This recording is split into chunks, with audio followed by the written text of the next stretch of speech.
Hello guys, welcome to my channel. Today we are going to see how to add web extensions in Microsoft Edge web browser. I'll show you guys how to do that. You just need to open up Microsoft Edge, click on this three dot icon and select extensions. Select manage extension.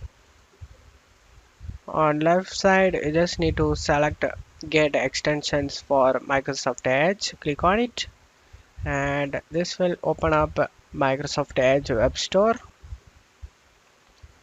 In the search field you just need to search for the specific extension you want it, or you can also search for the specific extension by clicking on these topics, or you can also see here most popular extension.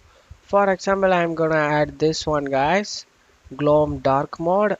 Click on the get option and select add extension, and now the extension has been adding.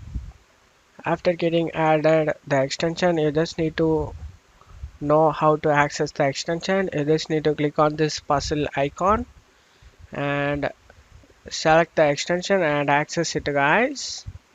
And that's how you add extension in Microsoft Edge.